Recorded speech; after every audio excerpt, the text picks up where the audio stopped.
ಭಾರತದ ಸಂಸ್ಕೃತಿಯಲ್ಲಿ ಧೈರ್ಯ ಮತ್ತು ನ್ಯಾಯಕ್ಕೆ ಪ್ರಸಿದ್ಧನಾದ ಒಬ್ಬ ಮಹಾರಾಜನ ಕಥೆಯಿದೆ. ಅವನ ಹೆಸರು ಕೃಷ್ಣದೇವರಾಯ. ಅವರು ವಿಜಯನಗರ ಎಂಪೈರ್ ಅನ್ನು ಆಡಳಿತ ಮಾಡಿದ ಮಹಾನ್ ರಾಜನಾಗಿದ್ದರು. ಒಮ್ಮೆ ಅವರ ರಾಜ್ಯದಲ್ಲಿ ಭಾರೀ ಬರ ಬಂತು. ರೈತರು ಬೆಳೆ ಬೆಳೆಸಲು ನೀರಿಲ್ಲದೆ ಕಷ್ಟಪಡುತ್ತಿದ್ದರು.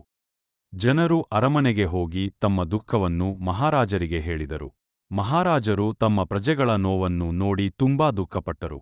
ಅವರು ತಮ್ಮ ಮಂತ್ರಿಗಳೊಂದಿಗೆ ಸಭೆ ನಡೆಸಿ ರಾಜ್ಯದಲ್ಲಿ ದೊಡ್ಡ ಕೆರೆಗಳು ಮತ್ತು ಕಾಲುವೆಗಳನ್ನು ನಿರ್ಮಿಸಲು ಆದೇಶಿಸಿದರು. ಸಾವಿರಾರು ಕಾರ್ಮಿಕರು ಕೆಲಸ ಆರಂಭಿಸಿದರು. ಕೆಲವು ತಿಂಗಳ ನಂತರ ದೊಡ್ಡ ಕೆರೆಗಳು ನಿರ್ಮಾಣವಾದವು. ಮಳೆ ಬಂದಾಗ ಆ ಕೆರೆಗಳಲ್ಲಿ ನೀರು ತುಂಬಿತು ಮತ್ತು ಕಾಲುವೆಗಳ ಮೂಲಕ ಹೊಲಗಳಿಗೆ ನೀರು ಹರಿಯಿತು. ರೈತರು ಮತ್ತೆ ಸಂತೋಷದಿಂದ ಕೃಷಿ ಮಾಡಲು ಆರಂಭಿಸಿದರು.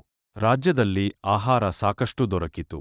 ಜನರು ಮಹಾರಾಜರ ಜ್ಞಾನ ಮತ್ತು ಕರುಣೆಯನ್ನು ಹೊಗಳಿದರು. ಈ ಘಟನೆ ಜನರಿಗೆ ಒಂದು ಮಹತ್ವದ ಪಾಠ ನೀಡಿತು. ಒಳ್ಳೆಯ ನಾಯಕನು ತನ್ನ ಪ್ರಜೆಗಳ ಬಗ್ಗೆ ಕಾಳಜಿ ವಹಿಸಬೇಕು ಮತ್ತು ಸಮಸ್ಯೆ ಬಂದಾಗ ಧೈರ್ಯವಾಗಿ ಪರಿಹಾರ ಕಂಡುಕೊಳ್ಳಬೇಕು. ಆದ್ದರಿಂದಲೇ ಇಂದಿಗೂ ಕೃಷ್ಣದೇವರಾಯ ಅವರನ್ನು ಭಾರತದ ಮಹಾನ್ ರಾಜರಲ್ಲಿ ಒಬ್ಬರೆಂದು ಗೌರವದಿಂದ ನೆನಪಿಸಲಾಗುತ್ತದೆ. Thank you for watching. ಇನ್ನು ಇದೇ ಥರದ ಕಥೆಗಳಿಗಾಗಿ ನಮ್ಮ ಚಾನಲನ್ನು ಸಬ್ಸ್ಕ್ರೈಬ್ ಮಾಡಿಕೊಳ್ಳಿ.